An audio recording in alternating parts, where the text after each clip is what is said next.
I love paint thinner. That is the very first thing that the recording will hear me say. All right, so hey, just fallacy. I got this view. Yep, I got this cool view. All right. Welcome VOD viewers. This is the a cool YouTube exclusive. Lamau. Mm. Yeah. YouTube exclusive. Woo. As it's just a mini continuation of the awkward collector girl talking about Time Warden. Lay mentioned they were a Time Warden. That's where we left off.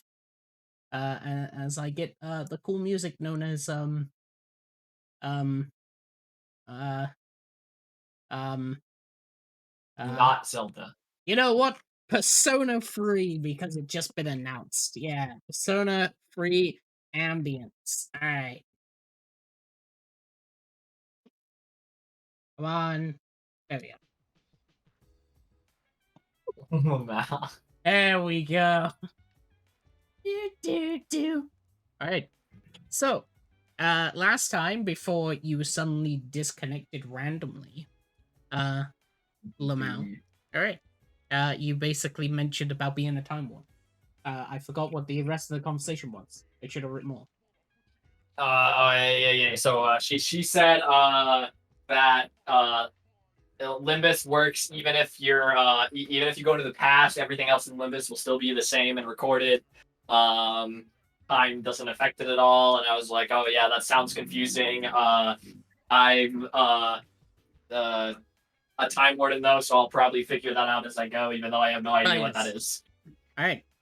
Upon mentioning Time Warden, she will just simply give a nod as she says, "Oh, well, no wonder why you're a Time Warden then. Ah, you're a collector at that as well. Um, yes, I do know what this Time Warden that you speak of, if you want the knowledge." That'd be nice, yeah.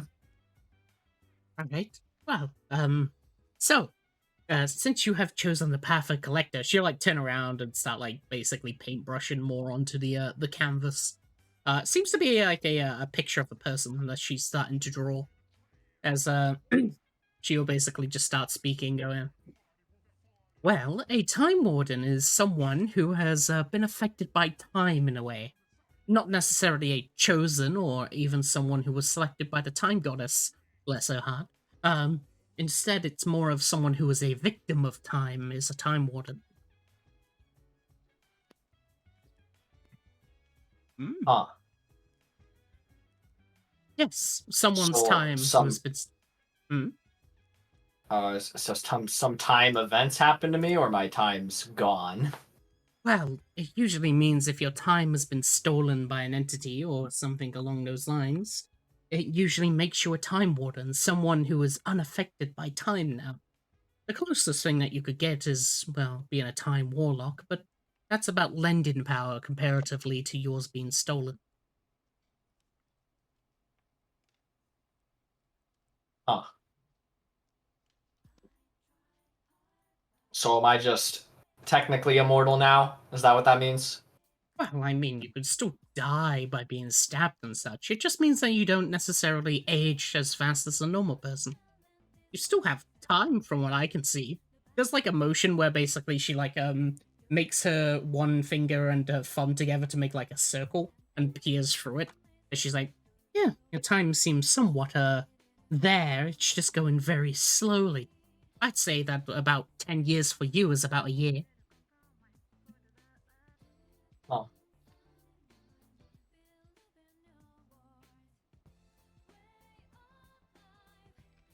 So how does your changing into other people work? Is the why do you do that? And I'm gonna soul cider as well. She has a soul.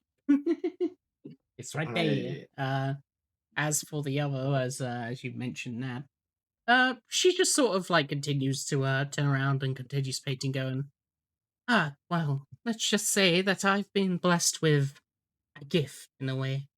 Basically, no entity is able to peer at my true form, and instead they only see someone who they are either familiar with or, well, have feelings towards, or even negative feelings could sometimes arouse from it. many different reactions. I've had a husband once who apparently came up to me thinking that it was their wife who had died so long ago. That sounds incredibly inconvenient.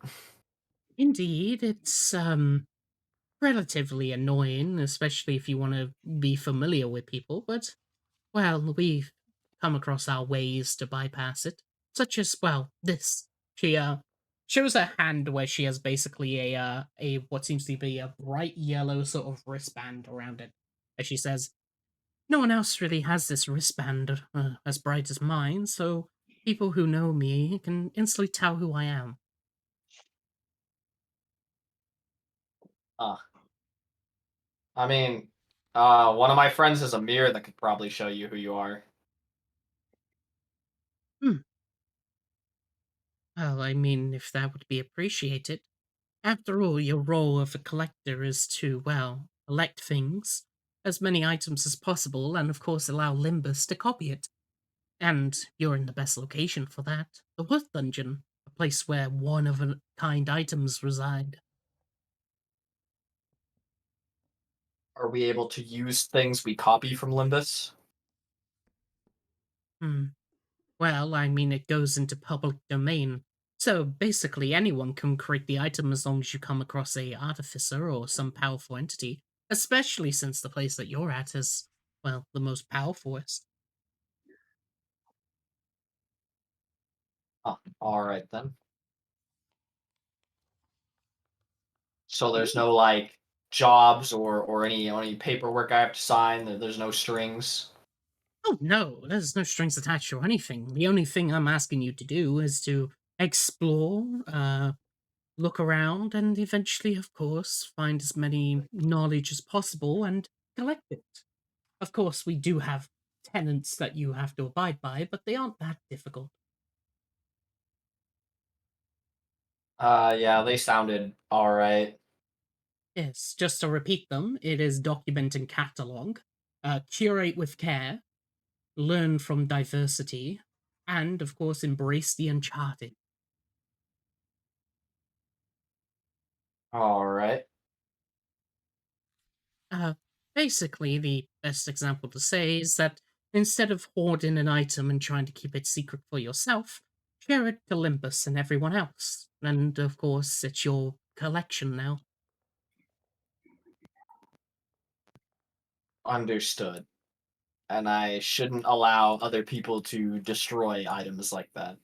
Ah, yes, after all, watching a item be destroyed before your very eyes is the same as basically getting stabbed in the stomach.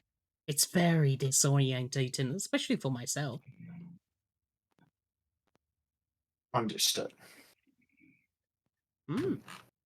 After she puts on like the finishing touches of her painting as she seems to have finished it. As she'll just basically pick it up and place it onto the side with the rest of them.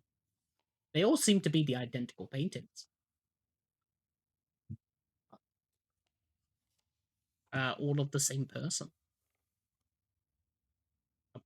So, who's the person in the painting? Oh, this it's a self-portrait. I'll pull it into Spottage. There you go. And I'll also just pull it into Antle so recording can see. Yeah, yeah. Yes. Hmm. Yeah, as she'll basically just like move away the painting and pull it into the corner with the rest of the other paintings that are all identical. Hmm. Then, I suppose that you should take your leave now. Being here for too long can make it so, well, uh, the golden light will, of course, try and consume you. Yeah, yeah. That means I'm gonna get like petrified, right? Oh no, it's not like the greed sort of thing. The golden light, it's gestures to the window where you see basically like a sunset sort of light going through the window. Once the sun sets, the moon rises, the golden moon, and, well, any creature that bathes within that light becomes, well, an abomination. I suppose that you should leave this place before that happens. Oh, is this paradise? Yes. Huh. All right then. Well, it's good that you know of this place. Yes, this is paradise. Well, a place between the cusp of the world, a place outside of it in a way. Although, well, of course, the nighttime is still so dreadful here, but as the name suggests, this place is the best place for any entity to be.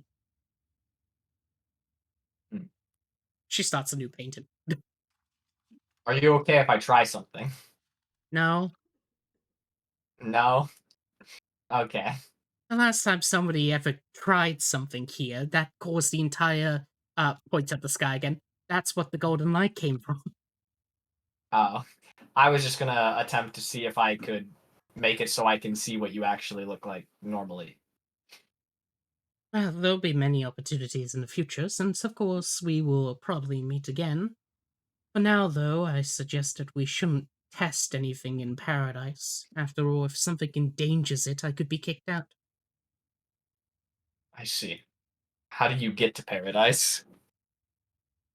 That is something that all beings must learn. I learned after a very, very long time, and it's different for everyone.